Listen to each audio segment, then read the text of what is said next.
Sa semifinals ng Urabuto Satsugen, ang sugatang si Aira ang unang humarap sa pinuno ng Uruhama na si Magensha. Subalit itinapon naman siya sa lugar ng kawalan.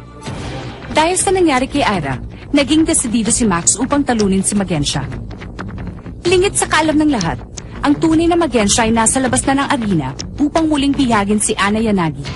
Ang lahat ay ayon sa utos ni Augustus Mori. Ibig sabihin, ang kinalaban ni Max ay ang huwad na Magensha. Pero dahil natalo ng pangkat ni Reka si Magensha, bumalik ito sa ring upang talunin si Max at mapuna ng kanyang pagkabigo sa iniutos si Ginoong Mori.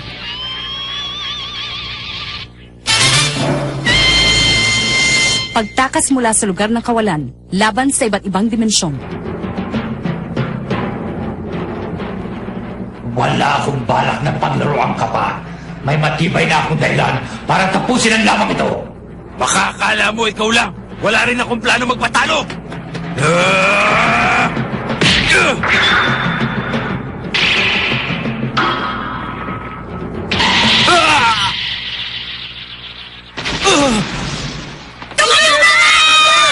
Max! Max! Si Reka! Nakabalik na si Reka! Si Kuya Sancho at Kuya Lorcan! Ano na tayo ni Max sa laban? Masama. Nang magsimula ang laban, nananalo pa noon si Max. Pero kanina lang, bumalik ang lakas ni Magensha. At alam na naming bumalik na rin ang tunay na Magensha. Imposible. Kanina lang, iniinda niya ang mga bitaw ng kamao ko. Pero ngayon, bakit? Max! Kaya ka nanalo kasi fake na Magensha ang nakalaban mo kanina. Ano? Dahil sinubukan ng tunay na Magensha na kidnapin ang aking prinsesa. Pero natalo namin siya ni na Saicho at Lorcan kaya bumalik siya dito sa arena. Totoong sinasabi ni Reka, Max. Kuya, bakit? Bakit mo nagawa yun? Tumahimik kayo! Wala akong naiintindihan sa mga sinasabi nyo. Basta ang alam ko lang, natalo ko na minsan ang halimaw na yan at wala siyang pagkakataon para makaalis sa loob ng arena. Nagkakamali ka. Ginagamit ang lugar ng kawalan para makapaglakbay. Yan ang kanyang kapangyarihan. Max naman! Hindi ako naniniwala. Ako pa rin ang pinakamalakas!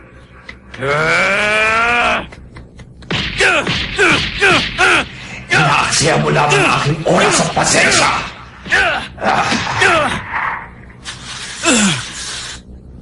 Tatalunin kita! Baliwala sa akin ang ginagawa mo.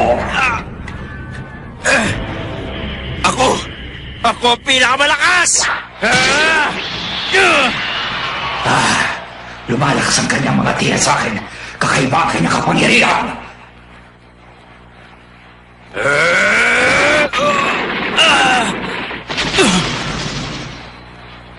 Tatapusin ko na bago siya magkaroon ng pagkakataong lumakas. Ano kaya yan? Yan ang Humashin. Ang sandatang tumapos kay Brisha nun!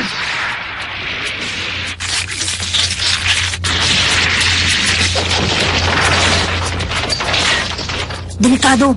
Maski ang Nuno Zarashi ko ay hindi napigilan ng Humashin. Mas lalo na si Max na walang proteksyong bumabalot sa kanyang katawan. Nakaw! Lagot na si Max! Kuya Max! Tumakbo ka na! Sige na! Lola, pwede ba? Huwag ka mag-skandalo. Nakalimutan mo na ba sinabi ko? Ako ang pinakamalakas!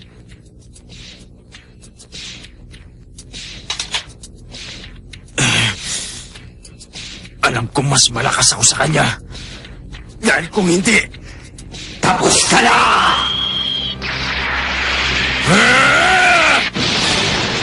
hindi ko maililigtas si Aira!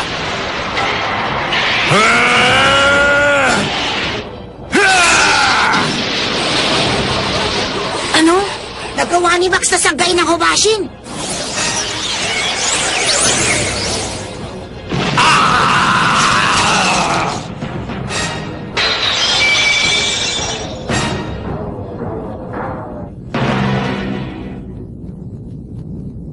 Anong nangyayari? Isang space quake? Hindi. Sukisiro, ano ba nangyayari? Siguro nanghihina ng kanyang kapangyarihan. Tignan nyo, asul na liwanag. Yan marahil ang aura ni Magensha. Siguradong yan na yan. Kung ganun, nasa loob niya si Magensha. At kapag natalo natin si Magensha, makakalabas na tayo sa lugar na to. Teka, antayin niyo ako! Pero, kung totoo nga ang sinasabi niyo na nandito si Magensha, sino naman yung taong nasa loob ng ring. Panahas! Bakit mo pininsala ang aking Jigen Kaibyoko? Malakas pa rin ang kanyang aura. Pero ngayon pantay na sila ng kapangyarihan ni Max. Ngayon ko lang nakitang kumilang ng gusto ang singsing niya sa ilong.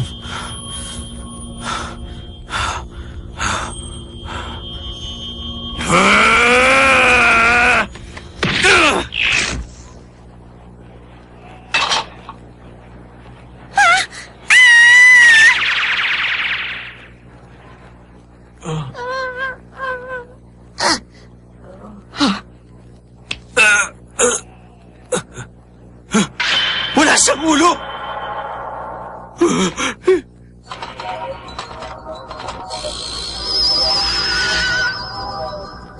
Nagkakalipad ang ulo niya? Ano? Hindi ka na dapat nakagalaw ngayon ah! Hindi ka ba nakikinig? Isa akong immortal.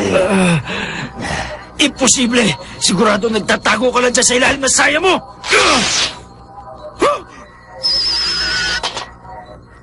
Anong klase yan? Isang malaking misteryo? Ang katawan ni Magensha ay nawawala. Sigurado ako, multo na yan. Imposibleng mangyari yon. Malamang may ginagamit ka rin mahiwagas ang data na pareho na kasama mo si Sukishiro! Kaawa-awa ka naman. Hindi mo matanggap ang katotohanan. Ano?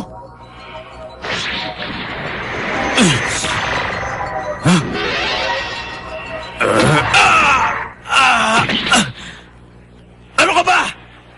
Nalingat lang ako sandali. Sabi mo nga sa akin, saang lupalop ka ba talaga nang galing? Parang higanting puppet. Higanting puppet? Isang puppet na hindi nakikita ang tali. Ang Magensya na kinalaban mo kanina ay isa lamang puppet ng tunay na Magensya. Ang tunay na Magensya ay nagtatago sa lugar na to. At mula dito, kinukontrol niya ang kanyang panuti na parang manika. Kaya naiiwasan niya masaktan ang gusto. Kaya naman pala hindi tumatama mga pagsugod ko sa kanya kanina. Yun pala, dito lang siya nagtatago. Tuso talaga siya. Ayan na ba siya? Yan si Magensya. Pagmasdan mong mabuti ang malaking kristal na yan. Nakakatayo ka pa pala. Matigas talaga ang ulo mo. Siya na nga ang tunay na Magensya. Etong sa'yo!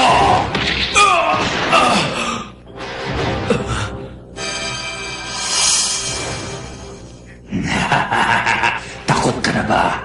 Dapat lang. Dahil dyan na rin ang iyong magiging libingan. Buko ka na! Ikaw pala ay Kinasawa. At kasama mo rin sila si Kishiro at Kachamaru. Paano niyo ako natuntun dito? Kaya pala, nang mapinsala ang Jigen Kaibyoko, hindi ko akalain magkakaroon ito ng malaking epekto sa aking tinataguan!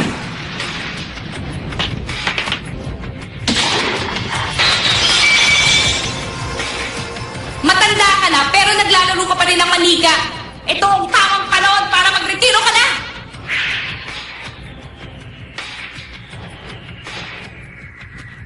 Dapat lumuod kayo sa aking harapan. Dapat kayo magbigay galang sa isang mandirigmang kailanman na hindi nyo matatalo.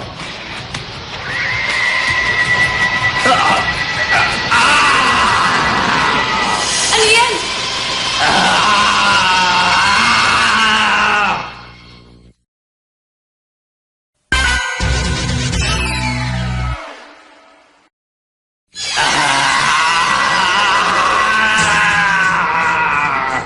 Unti-unting hinihigop ni Magensya ang liwanag ng kristal. Ang kanyang kulay, unti-unti na nagiging asul. Dito sa aking mundo, akong masusunod sa bawat mangyayari. Kasi ng sume!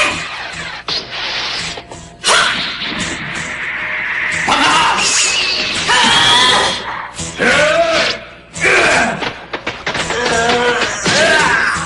Ako naman, kay Getsu! Tampalakan! Ah!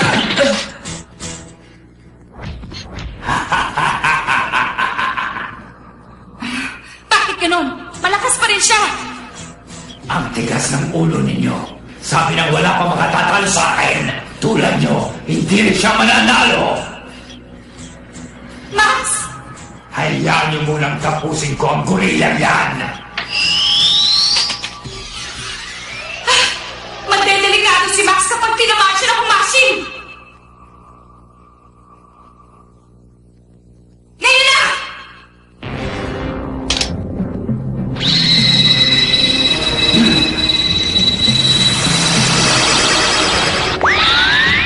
Master, mabuting nagkita tayong muli. Pero sigurado ka ba? Tatatlo na lang kami at hindi magtatagal mauubos na ang aming kapangyarihan. Tsaka na natin problemahin yan! Dahil kailangan ko ngayon ang kapangyarihan nyo! Pumapayag ako basta't kailangan mo. Dapat ba akong matakot sa itsura ng alaga mo, Aira? Ang kaawa-awa mong kasadama. Maaaring natalo niyan si Gashakura. Pero hindi ako maapektuhan yan. Eh, titignan na lang natin! Ngayon na! Kasadama! Baliwala yan sa akin! Kung gano'n, itong tikman mo!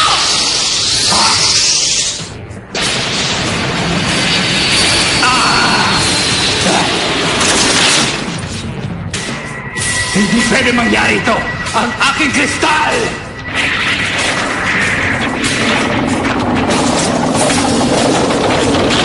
Ayos na! Ang lugar ng kawalan! Ha? Nasisira na!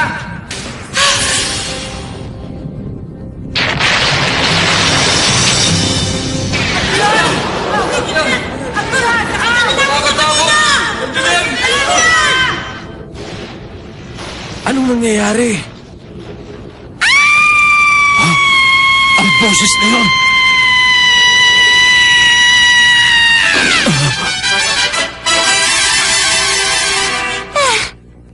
Ira! Ikaw pala, Reka! Ibig sabihin, Nakabalik ka na ngayon sa amin.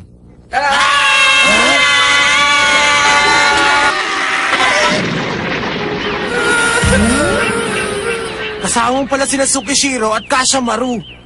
Pero Aira, ano bang nangyari?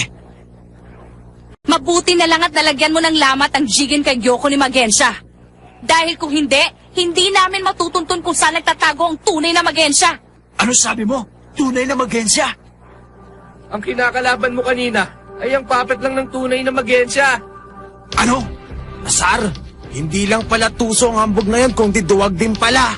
Kung ganon, nasaan ang tunay na Magensya ngayon? Huwag kayong mag-alala. Lilitaw yun maya-maya lang. Nasira na kasi yung pinagtataguan niya.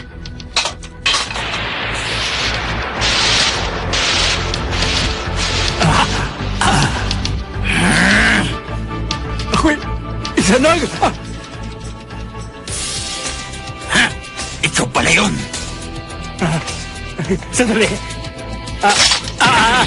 Ayoko na. Ayoko na.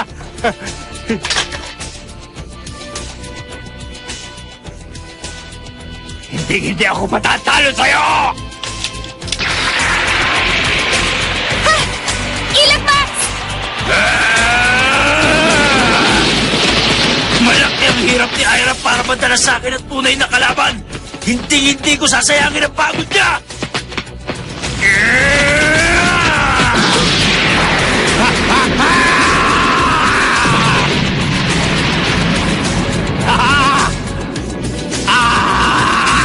At ito naman ang pangwakas!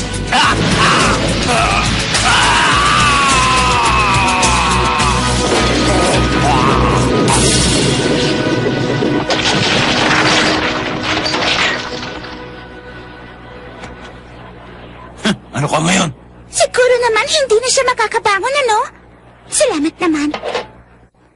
At ang nanalo sa labang ito si Max Gammon! Nakalusot na po ang pangkat ng Hokage sa semifinals! Tutuloy na sila sa finals! Nanalo si Max. Ang gongis! Hindi ko na pala kailangan pang lumaban ngayon. Magaling mga kasama. Tama ka. Magandang ipinakita sa atin ni Max sa labang ito na hindi pa niya ginagawa. Ang kapangyarihang ipinakita niya sa harap ng Magensha ay talagang kahanga-hanga. Binabati ko kayo. Ngayon ay tutuloy na kayo sa huling bahagi upang harapin si Master Kurei. Binabati namin kayong lahat, Hokage Team. Hindi namin nakalain na magkakarating kayo sa huling bahagi ng palaisang Orabuto Satsujin. Sandali, may dumarating, Tanya. Kuray, ba't siya nandito? Yan si...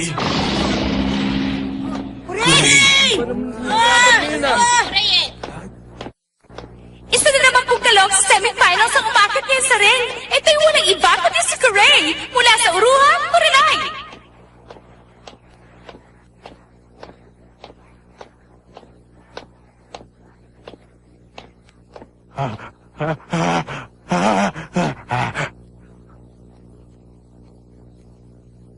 Magensya, ang ginawa mo isang napakalaking karuwagan. Master Kuray, dinumisa mo ang paliksang ito. Hindi ka karapat dapat. Patawarin mo po ako, Master Kuray. Sinusunod ko lang naman ang inutos sa akin ng iyong ama. Wala akong magagawa. Hindi ko sa maring sumayin. Patawarin mo ako.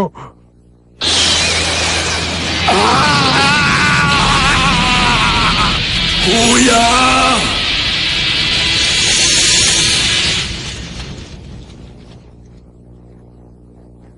Tama, hindi ka pa rin nagbabago, Kuray. Hindi ba't kasamahan mo si Magensya sa inyong pangkat? Pero nagawa mo pa rin kitlin ang kanyang buhay. Talagang bato na siguro ang puso mo kaya nagawa mo yan. Diyan ka nagkamali. Ano? At ngayon, pumapasok na po ang kalaban ng Uruha Kurenai. Ang nag-iisang miyembro ng Uruha Ikatsuki, si Raiha! Reka, nagkakamali ka dahil si Master Kuray ay hindi kasing sama ng inaakala niyong lahat.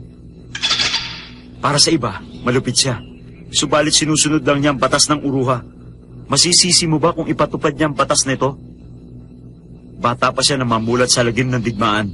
Lumaki siya sa ilalim ng mabagsik na pamamalakad ni Ginoong Mori at nasaktan siya sa pagkawala ng pag-ibig na si Kurenai. Upang kalimutan ang lahat ng yun, kinailangan niya lumaban upang maging mas malakas. Nilikha niya ang samahan ng Uruha. Itinakda at ipinatupad ang mga batas nito. Raiha, itigil mo na yan. Hindi, Master Kuray. At bilang pagkilala sa inyong kagalingan, may umumungkahi ako sa inyo lahat. Simula sa araw na ito, umuurong na ako sa aking pagsali sa paligsahang Urabuto Satsujin. Anong sabi niya? Umaatras na raw siya sa laban nila ni Kuray. Hindi ko mapipilit ang aking sarili na labanan ka, Master Kuray. Kung inyo pong mamarapatin, nais ko na lang pong maging tagapangalaga ng Hokage at Uruha Kurenai. Nakakaiyak naman! Tapos na ang semifinals bago pa man ito nagsimula dahil umatras na sa laban si Raiha. Kung ganon, ang Uruha Kurenai ay tutuloy na po sa finals!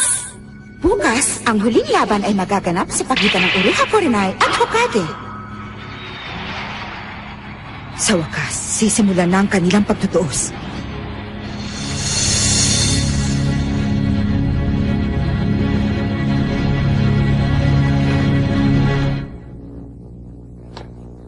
Bakit ka nang himasok sa takbo ng paligsahan?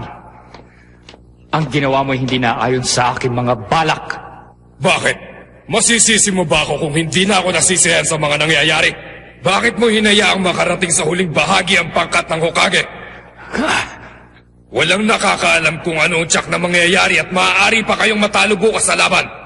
Kaya naman naniguro na ako bago pa maging uli ang lahat. Imposible! Hindi ako patatalo sa isang tulad lang ni Reka! At ngayon, nais mo na rin akong tapusin? Ama ko, isa lang ang pakatandaan mo.